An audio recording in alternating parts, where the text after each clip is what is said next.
It's like watching paint dry, isn't it?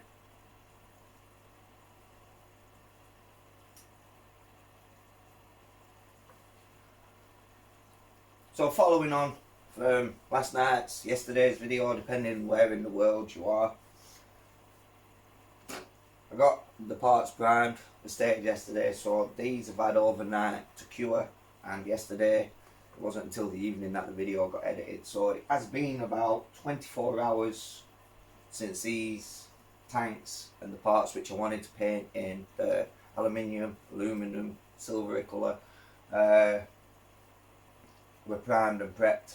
So they are now ready for the silver stage, and I can get those back on the truck and then out of the way. Now I don't know if you can see, but I have 1, 2, 3 tables, my little worktop which I've temporarily set up, and parts all across my DJ area where I do my radio and stuff like that. So this is not a little truck when you lay it out to prep. You do need a lot of space, and that I don't really have. So I'm kind of like blocking myself in to the point I'm going to be built into this Volvo before I know it.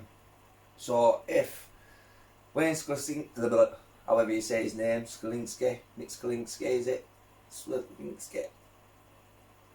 Anyway, Mr. Honey, I Shrunk the Kids. If that so happens, I could do with your little zapper machine thingamabob from Honey, I Blew Up the Kids to get me out of this. So, moving on. Today, I thought I'd get some gluing bits done as well as the silver. So, if we take a look here, I thought we'd get this air filter, like the air intake, down to the air box which goes under the cab, which I've already primed. But that's going to be matte black, but however I still do need to glue up the parts and get them primed and ready. There is also this section here, and they're going to need all these little brackets gluing in. So I'm going to have to sand all these down and then scuff down all the plastic, clean, degrease them before putting them actually onto the air kit. Then we know we've got a good pipe for the glue, and then we're going to have a good bond for the primer. There was also something else, yep, possibly the mirrors, but as they're in sections, I'm still to decide on whether I want to have them matching the truck or broke up into sections, maybe a bit of chrome or silver with them, I don't know. To study a few Volvo trucks and just get ideas. And I'd also like to get this done here. In my case it would be 63C, the right driver position. As you can see, with being in the UK, I will be going for a right hand drive dash. So to have right hand options is just, yeah, credit. It's not just a right hand truck, you do get options between left and right, so they do provide you with 2 dashboards and alternate positions for mirrors, wipers, all the little bits that you would find different.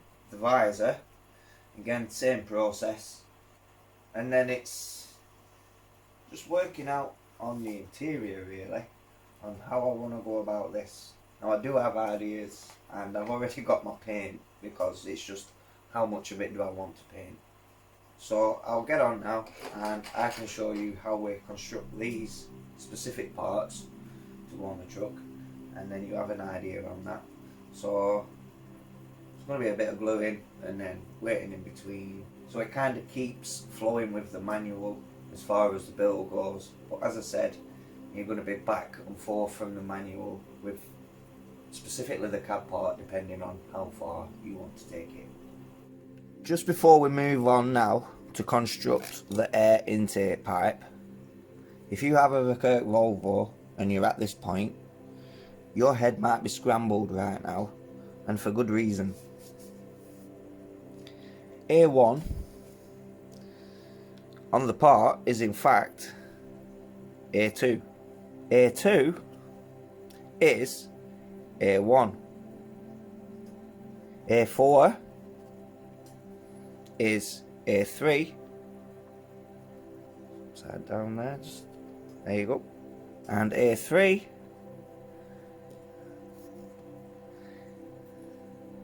is A4, A5 is A5, A7 is A8, A3 down there is in fact A7, and A6 I'm presuming will just be A6. It is what it is, a little thing. Just be careful guys, all these are back to front. You just don't want you building your air tank inside out. So I'm going to construct this now with you so you can follow along, or if you're just looking for general help. So 65A, the intake box, I will go over now and build this with you. I'll leave the manual so you can see this and follow the instructions on the manual, and I'll construct this here, and then I can keep you informed on the numbers. Now if you look down, I have marked them as to the numbers of what they are supposed to be, and as always in the past with these builds, everything's numbered on how it constructs. So like step 1, we have step 1, step 2, they then become step 3 once dry, to then add in that, and then they glue up with that as a whole, and then you attach that with a bit of glue again inside. I can construct step 1, step 2 now. I'll zip off, do some paint. Hopefully that'll be enough time for these to dry for me to then come back to the video and continue with step 3, 4.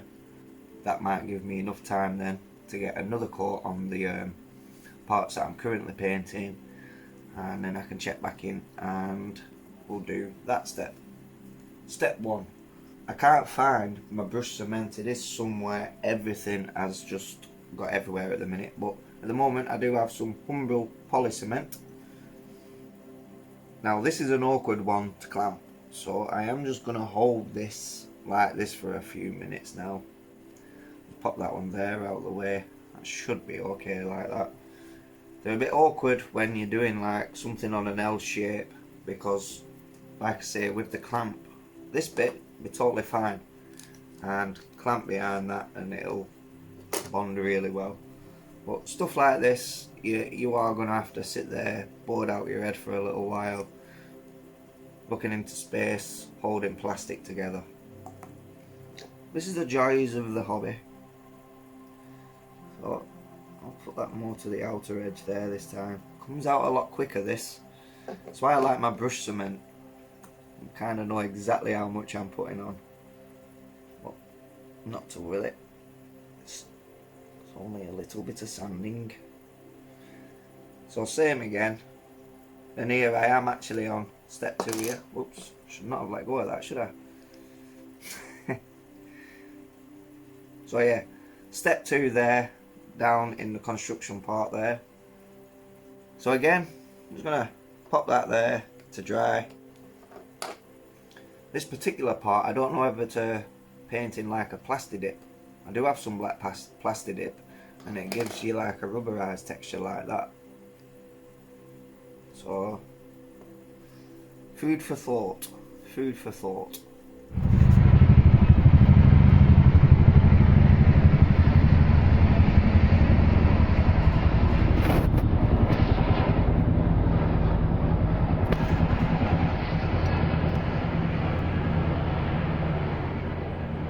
Sorry about that. Now like the sound of the Chinooks flying over, they are just epic. Yeah, so those plastic parts are currently drying. Now with the aluminium silver that I've got, like wherever it's gone, I'm just going to do a test spot on this. Now this sits at the back of the cab. It's something to do with the latching part. So if I'm not happy with that look and the finish, it's not the end of the world, because this goes behind the cab anyway, and it's only really for those. As you can see, I've got it masked because all that's for gluing. So it's just a good place to do a test run before I go and paint the tanks and stuff like that, and then think, don't like that. So while that's gluing, it's glued. While that's drying, I shall give this a test blast now. So we'll look for this paint, get that warmed up, give that a good shake, and we'll have a little look how that turns out. Where the hell is that? There it is. Plonker or what? Thank you. Now I did do a test spray of this on a plastic sprue, and I was kind of happy with how it come out, but at least this way you get to see it, because I can't find that bit of the parts tree.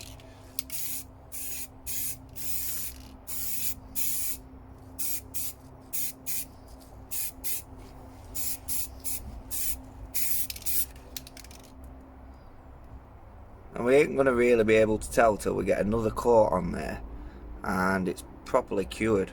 So quick first coat on that. We'll see how this comes out while I'm gluing this over the next 20 minutes or so before that's due another coat, so I can now proceed with the next part of this. Is this classed as multitasking? Like gluing bits and going out and painting bits and kind of doing different bits at the same time? Because if you class this as multitasking, then do not say nothing to my wife. So this is upside down to me, but it's the correct way for you. So if I go upside down, that way you can see. So you got the green at the top here, which is technically step 1, and the grey part there, which is step 2. So if those was that way around,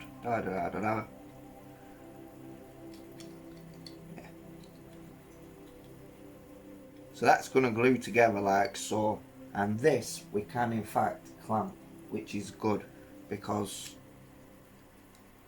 there is nowhere for it to clip in and necessarily seat until it all goes together. I'm not going to glue that to the inside just yet because I may just plaster dip that. We'll just see how this goes.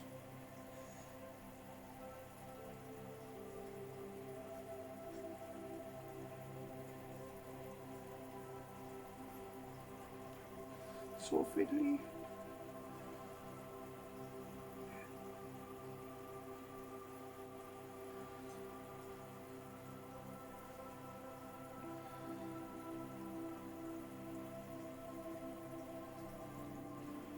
So little fiddly bits like this, guys, don't rush. Take your time. Really, really do take your time.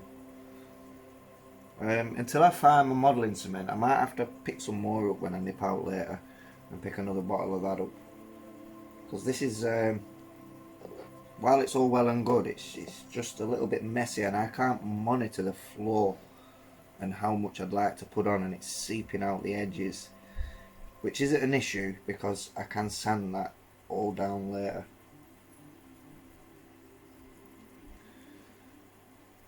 Well, no, I'm happy with where that's seating there at the moment.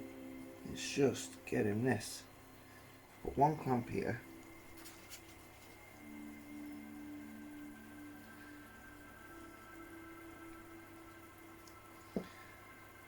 And if I hold that there, what I am going to do just to make sure is run like a glue down that seam from the inside.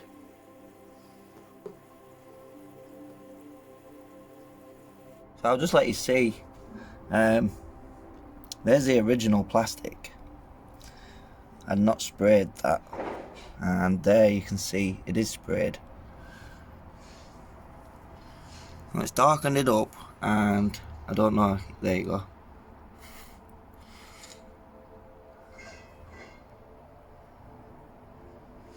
You can kind of see it's not as plasticky looking anymore.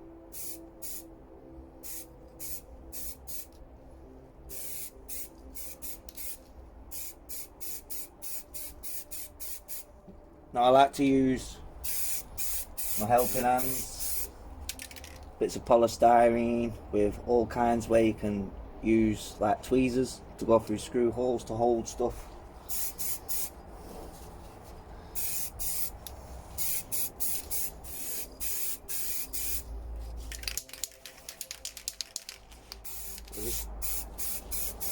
getting this light first coat on there.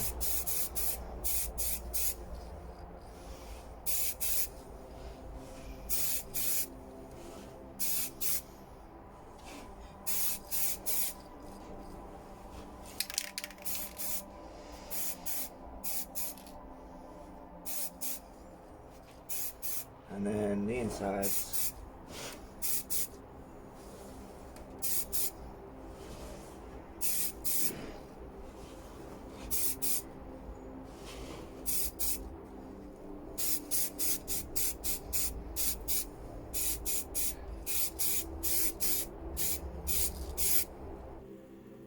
So there is the first official first coat on my batch of RC parts for this.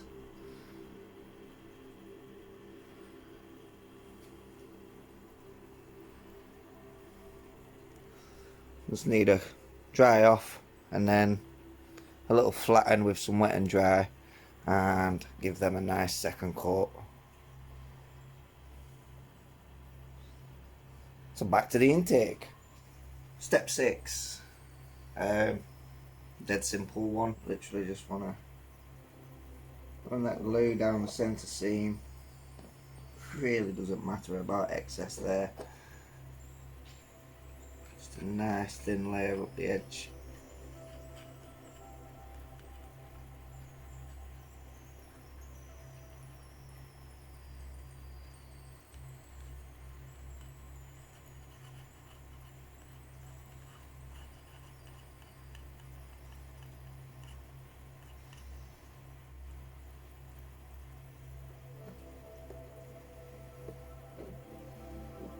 It literally seats itself within there. There is like a lip on the other side of this which seats into those in there. So again, just need to wipe off some excess. So I've got that clamped, and then that's just going to glue over whichever side of that. Well, everything looks to have done its thing here. I've left it all for a good hour or so while I've gone and had a coffee and stuff. Second coated the paint. These are now touch dry, so I can kind of give you an example. Now, I know it doesn't look 100% metal, but nor does it look 100% plastic. Now, if you look inside, I don't know how well that's going to show it up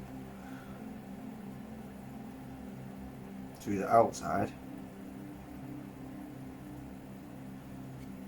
There is a dramatic difference, and it's just little details like that that I'm looking for just to bring this truck to life in general. Moving on to step 6 and 7 of part 65A.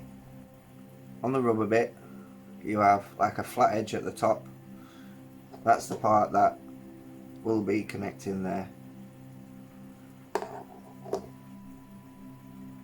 Showing it for around the tops of this bit, so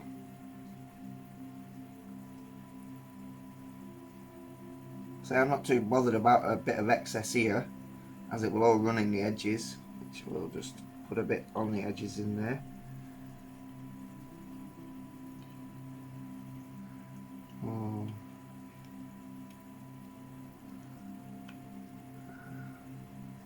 That should just glue itself in there.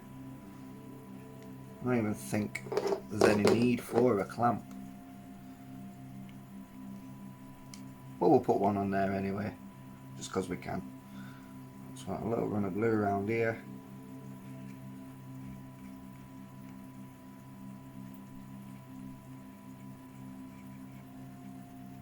Remember the flat part of the rubber.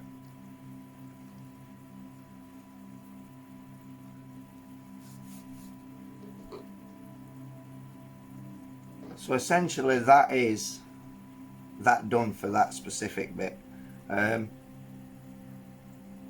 still just a bit unsure on this specific piece, so I need to make my mind up before I do prime that, as that seats in there in the side.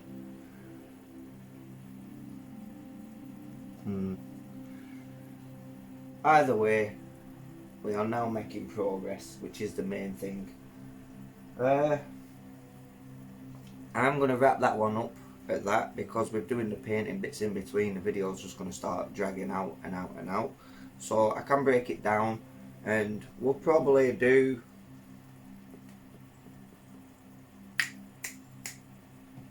the air kit at the back and the brackets in another video, again in between bits of painting and multitasking. There's also the visor, which I said, so we'll probably do all these in separate little videos, and then it's a bit easier for you to find your way around the channel and find your way around specific parts that you might want to know, rather than just keep searching through videos and all that. So I do thank you all for watching again. Don't forget to subscribe, hit the notification bell, drop a like, dislike, and I shall catch you all in the next video. Ciao for now, guys.